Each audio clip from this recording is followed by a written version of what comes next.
Looking at these leaked specs, I think the DJI Air 3 might actually be better than a Mavic 3 Pro.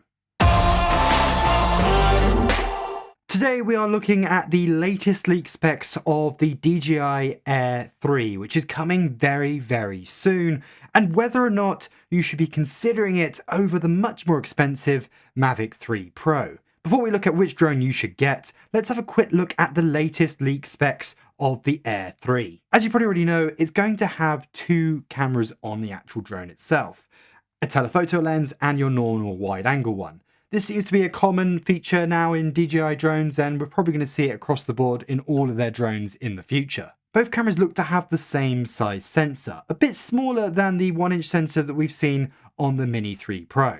It's really interesting they've decided to go with two sensors of the same size. They haven't done this on any other drones, including the Mavic 3 and of course the Mavic 3 Pro, where they all use different size sensors for the different focal lengths.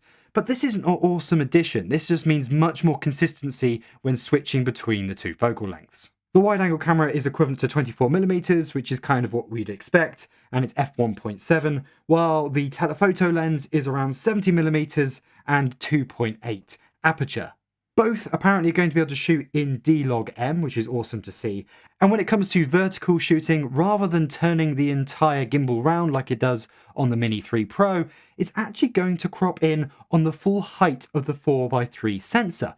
That is an awesome use of the sensor space. So rather than cropping in on the 16:9 image, what you'd normally do with any other drone that can't change the gimbal, instead, effectively, you're getting like an open gate equivalent. Okay, it's not filming the entire sensor. You can't film the whole sensor all the time like you can with the photos.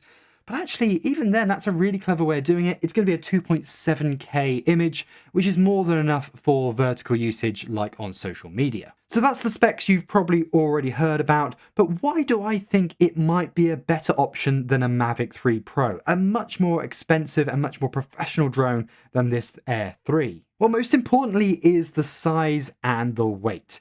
As we know, pretty much everywhere in the world now, you have different categories, and each of those categories depends on where you can fly, how you can fly it, whether you can fly it commercially, whether you need licensing. Unfortunately, with the Mavic 3 Pro, it is just creeping into that heavier weight class in the EU, which means it does limit the places you can actually fly with it. Right now, the very sensible option for going for drones in the UK is a Mini 3 Pro.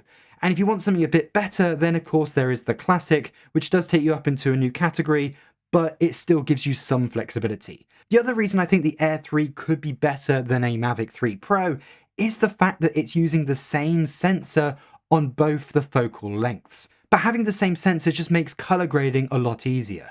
Certainly one of the biggest criticisms we've seen of the Mavic 3 Pro is because it's got such different sensors at the different focal lengths, it is extremely difficult to actually match the images up. Yes, it can be done, but it looks very different if you're going from a wide angle to a tighter shot. And personally, I actually prefer to slightly sacrifice the ultimate image quality of the main camera just to have that consistency across the board, so I can flip them back and forth between the different focal lengths and actually know I'm getting an image that looks very similar. Third up, and I've already mentioned the size when it comes to regulation, but also the size and weight in terms of travel.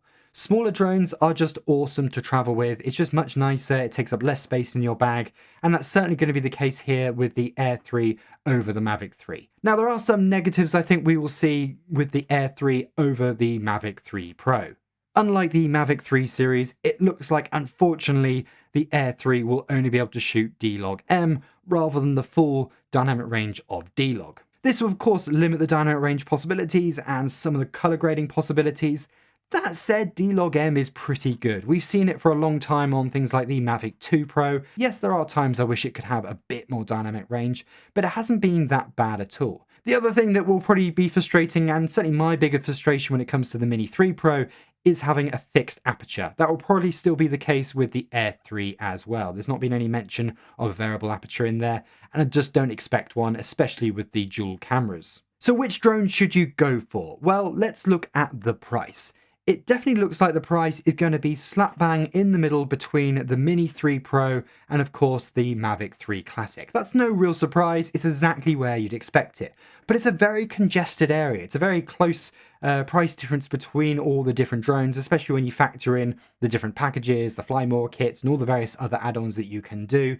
And there's a lot of crossover here that we're starting to see, which has been typical DJI, to be fair. But it does mean that perhaps the price difference isn't the biggest factor in deciding which drone to go for. The main thing I definitely would say, regardless of which drone you're thinking about getting, is sit and wait. We don't have to wait long. It looks like this drone will probably be released around the 25th of July. There's been a few dates that have been thrown around, but that's currently the date that has been spotted out there. I think for hobbyists and for a lot of people out there that only occasionally use a drone, I still think the Mini 3 Pro is probably going to be the best option to go for. It's just super affordable, it's super portable, it has the most freedom of how you can use the drone, and I just think it's so great. I think it does everything that the vast majority of people actually need a drone to do. For me, I won't be looking at the Mavic 3 Pro just because of its weight and its limitations of where we can fly the drone.